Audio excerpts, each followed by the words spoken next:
And here we go, spawning up in the top left, representing the Shopify Rebellion. It is the greatest Reaper player in the world, BYUN. And his opponent, representing Dragon Phoenix Gaming. He is sexy boy himself, it's Rogue.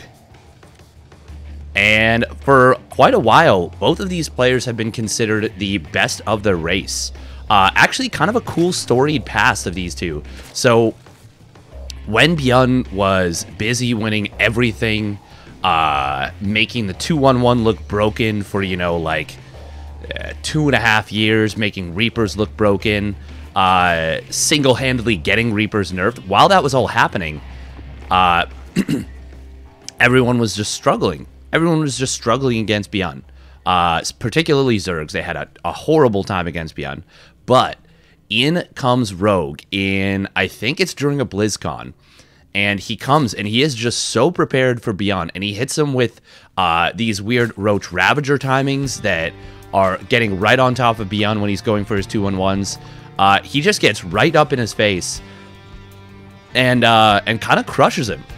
And kind of breaks a little bit of the momentum of BYUN. And there's oftentimes marked points during careers and during, you know, rises and falls of players that you can measure and you can note and you can say, okay, I know when player X went from being a dominant force to being a, you know, not washed up, definitely not washed up, but definitely maybe a little bit less, less than what they were. And I would argue that was one of these times, but BYUN is back. He is, you know, better than ever. He is dealing, of course, with wrist issues. He had some pretty severe wrist injuries earlier in his career. But look at this. I talked about 2-1-1, something that is not anywhere near as popular as it once was. But it looks like BYUN is going for that in this game right here. We have Rogue. He is going to be going for the standard 3 hatch, actually cutting the Overlord a little bit. And did he cut Lings? No, he did not. He built these 4 Lings, expecting the Reaper, as you kind of have to. Wait a minute, was this Command Center first? That second orbital finished up. Oh my god, this was a Command Center first, wasn't it? Damn. Am I crazy? Because these orbitals finished up. Yeah, there was 2 orbitals in production. Damn, pay attention to the game, Steadfast. But we're going to be seeing a very modified 2-1-1 beyond this. So we've got that Tech Lab with the barracks. He's going to be starting up Stim, yep. And he's going to be going for that double medevac drop as soon as he can. And this is kind of cool, splitting up the Marines here. BYUN has made himself a very versatile player in recent history. And... well, there it is. Factory coming down. Factory finishing up, I should say. Starport coming down. Going to be a reactor. And it will be this 16 Marine drop. But I feel like this is going to hit quite a bit earlier than normal. We'll have to see what is Rogue going to do to respond to this. He has no idea what's coming just yet. He is going for an Overlord speed build. Against a 2-1-1... that can be useful because you can, of course, keep those Overlords moving about and be able to figure out what is going on. Rogue, oh, he's going to see that number of Marines. He's going to be like, okay, I know exactly what this is. BYUN, you are back to your old tricks, you rapscallion, you. And, yep, first 2 medevacs are going to start up here. Stim still a ways from finishing up. I think that's the one disadvantage, maybe, of this Command Center first, but... he is going to get that Stim done by the time he gets across the map, basically. And, ooh, it's going to be Hellions. Could this be a follow-up with some kind of armory? Yeah, it is going to be a Hellbat push. Okay, very, very cool out of BYUN. Ooh, this is going to be a big challenge to deal with. Is there a Baneling nest or anything on the way? No, there is not. No layer... oh, wow, literally as I say that, Lair and Baneling Nest start up, and that is going to be pretty useful, but will it be in time? Rogue so far up to 7 Queens. And he's going to have 6 of them available at the front. Pretty good creep spread so far. Lings are going to spot where this first push is coming. And third command center does start up, but there's no upgrades. Ooh, Rogue is going to see the armory. That is so important. That's going to make him play a little bit more conservatively until, at the very least, until he gets that Baneling nest up. And he's going to be morphing in Banes as quick as possible. Oh my god, BYUN, huge mistake going in with the Marines before the medevacs are there. He loses everything. Oh man, let's take a look at those resources lost.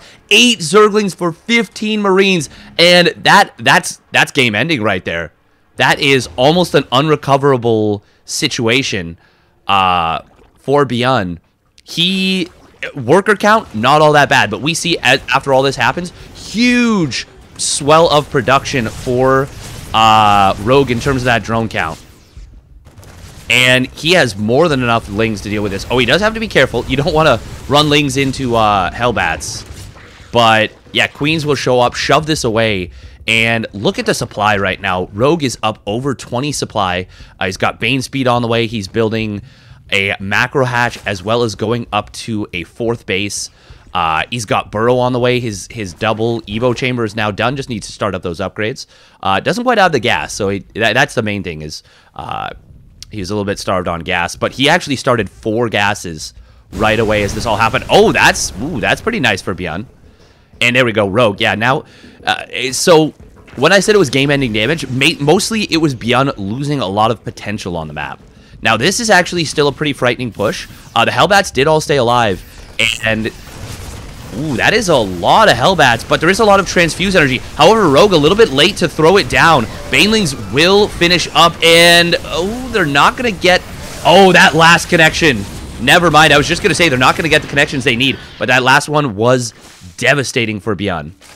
And Rogue starts up a few more drones, Aspire, and he's going to go into Mutilating Bane. So there are many things about this that were okay for BYUN, but there were a lot that were very, very bad.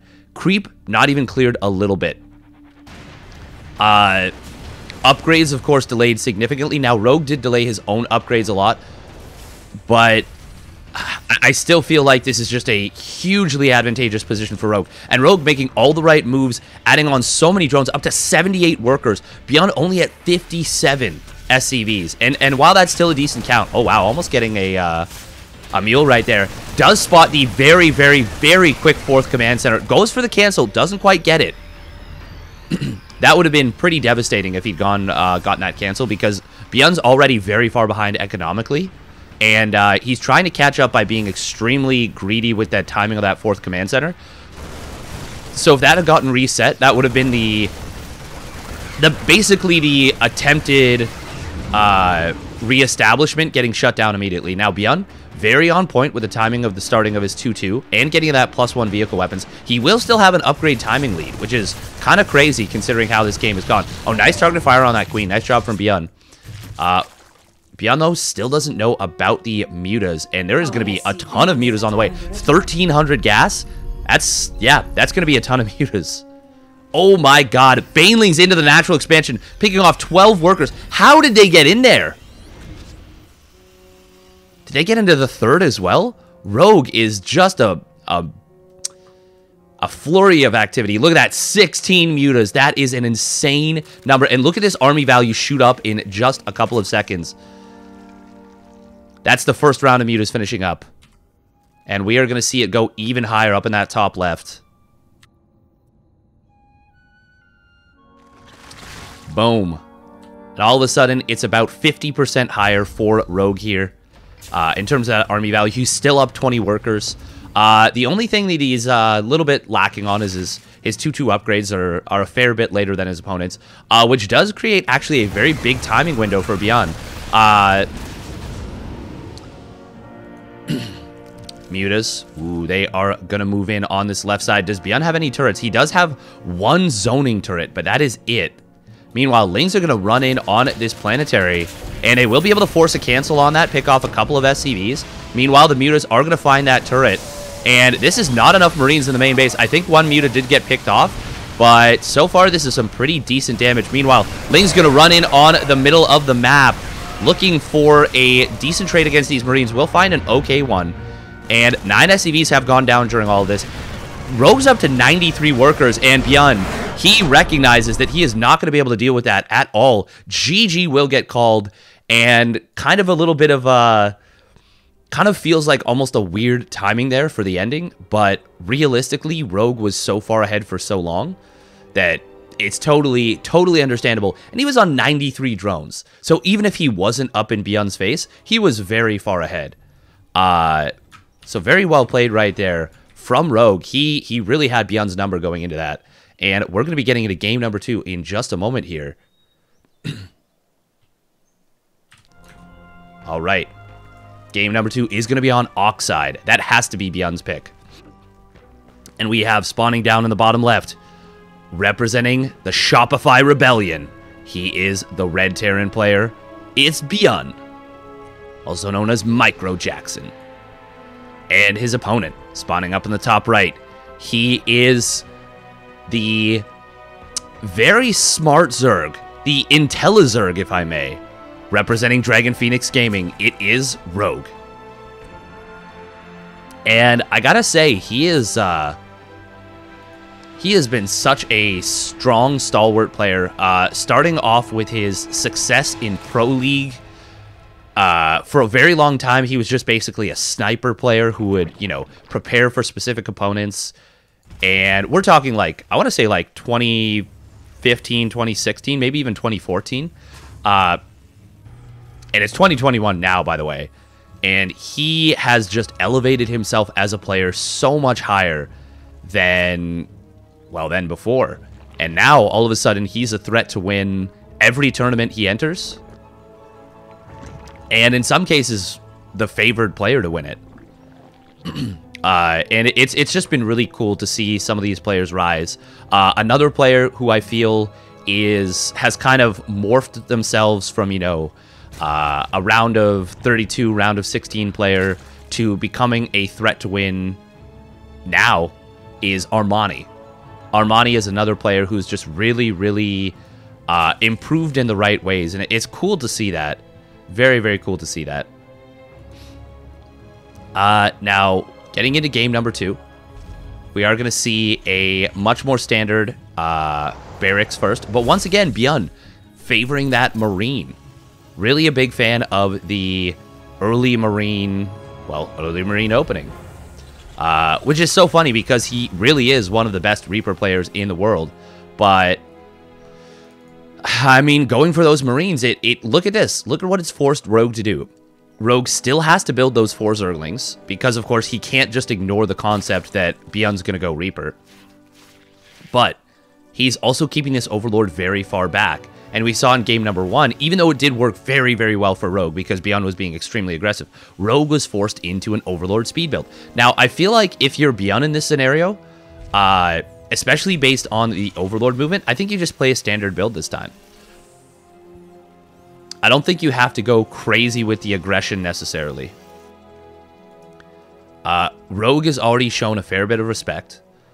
Gone for that Overlord speed. Now, will he go for it again? He is still mining with 2 drones on gas, which does make me think that, yeah, he's probably going to get a quick Overlord speed with this. We'll see in just about 5 or 6 seconds once he gets up to that 100 gas. Now, this is just a single Hellion production. Okay. There it is, Overlord speed coming down. Yeah, no reactor. No reactor swap out. So this is probably going to be...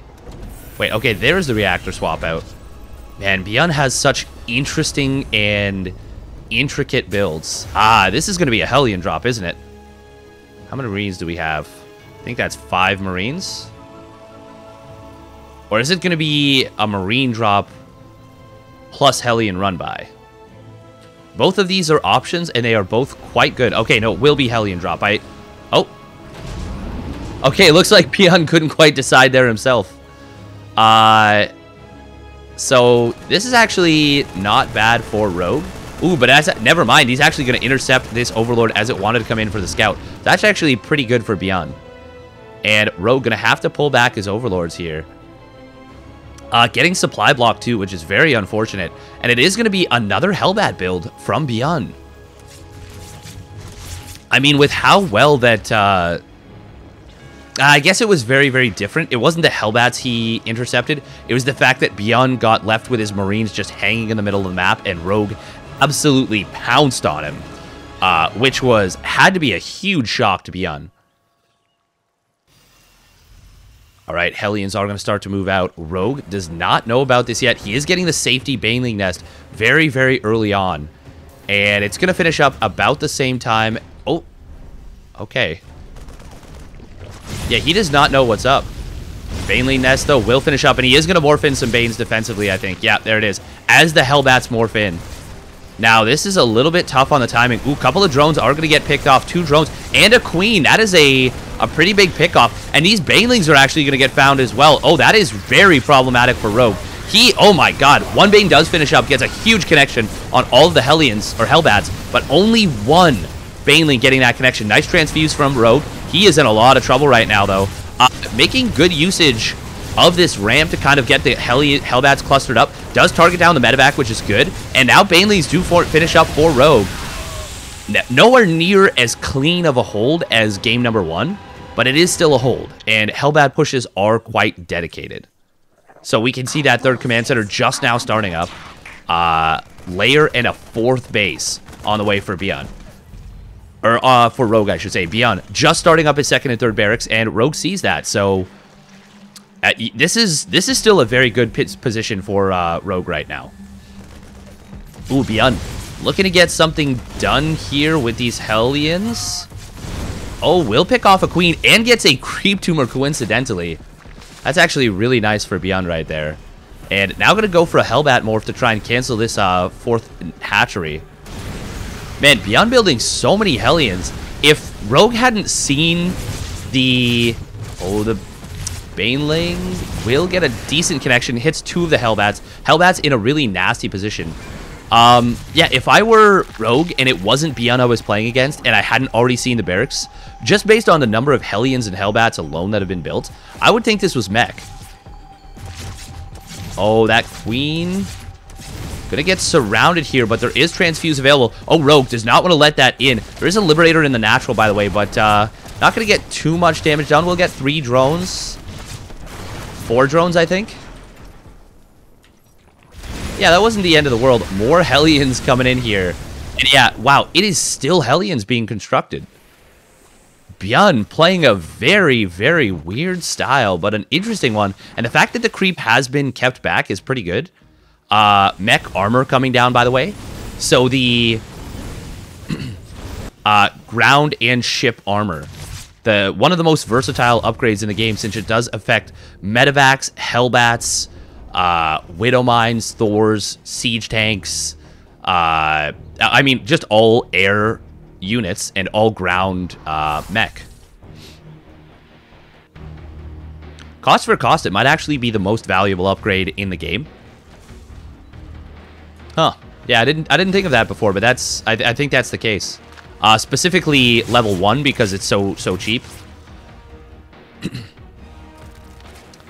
Now, we do have Bane speed on the way for Rogue. He did get Burrow in game number 1, didn't make use of it. In game number 2, maybe looking for that a little bit. Ooh, Banelings on the top left. BYUN is going to find them. Upgrade. Ooh, but Rogue recognizes it, moves away. Ah, I love this. Back into Hellions to try and find these Banelings. Maybe?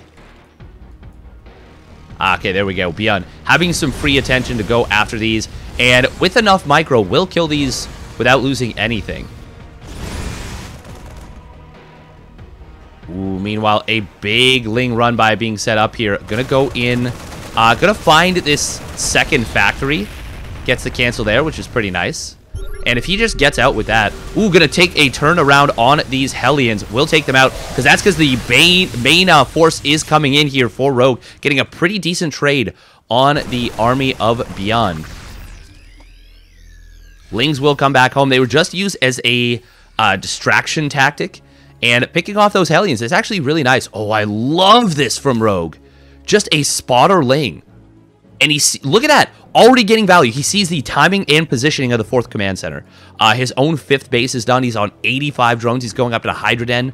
His 2-2 upgrades are underway. No 2-2 yet for BYUN. So in a juxtaposition of game 1, we actually see Rogue with the faster upgrades. Rogue going to go for another counterattack here, knowing that BYUN is on the map and knowing exactly where that 3rd command center was. That Ling is an MVP right there. Ooh, this bunker, it is surrounded from the one side. BYUN, though, targets down the Banelings with the Marines in the bunker, but it doesn't matter because there was a full surround on that. A lot of SCVs going down right there. BYUN getting knocked down to just 61 workers, which is still a decent count. Ooh, nice splits from Rogue. Oh, not quite good enough, but... well, actually, no. With the Marines unloading and the SCVs in position, good enough there. Now, BYUN does secure this high ground position, which Oxide is really, really brutal to deal with for Zerg. The fact that these rocks, neither of these sets of rocks has been taken down, is a big problem for Rogue. Oh, this Baneling morph will come in. Oh, the Widowmine goes off on some eggs. No value there, which is a little bit unfortunate. But we'll get some pretty good connections. Rogue, that is, fighting on creep. That Widowmine in the back still has not fired.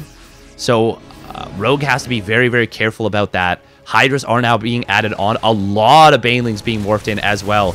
And BYUN, ooh, a couple of Widowmines getting caught unsieged.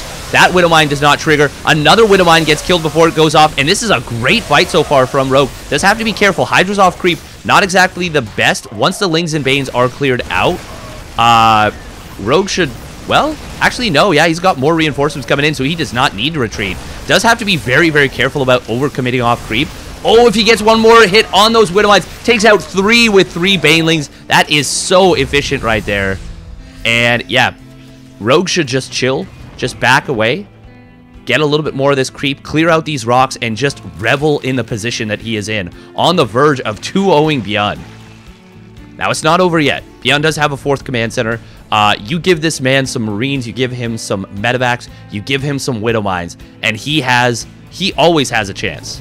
The counterattacks from Rogue have been so good, though. And once again, this Ling right here, so much value. That Ling alone has been worth Burrow 5 times over, the cost of Burrow. Just allowing... oh, wow, look at that. He even gets a temporary denial on that 4th base. Ooh, nice job. Baits out these Widowmines. Is going to go in for the Ling run by once again. Oh, I love this. Getting a burrowed Ling on top of that supply depot. And if BYUN tries to lift, he will not be able to do so. Oh, that is so cool from Rogue. Now, Rogue does have range on his Hydras, but does not have the speed upgrade just yet. And that's a bit of a problem. BYUN trying to go for a... Widowmine drop. Ooh, that one tank getting a really, really great shot for the Widowmine, but does get ultimately taken out. BYUN really in trouble right here in this game number 2. Does have just pure bio left over. Nice job, takes out all the Banelings in the front, but there are more behind this, and Rogue is just continuing to roll in with that huge Zerg supply. The Hydra shelling away from the back. Banelings in on top of the SCVs. Not quite going to get them, but this is looking really, really tough here for BYUN. Now, these Hydras, if they do... oh, nice job, takes out that tank. If they do get taken out, that will be a little bit of a problem, but no, not going to be the case. BYUN, falling to the rally of Rogue, will get taken out, and Dragon Phoenix Gaming's Rogue takes the 2-0.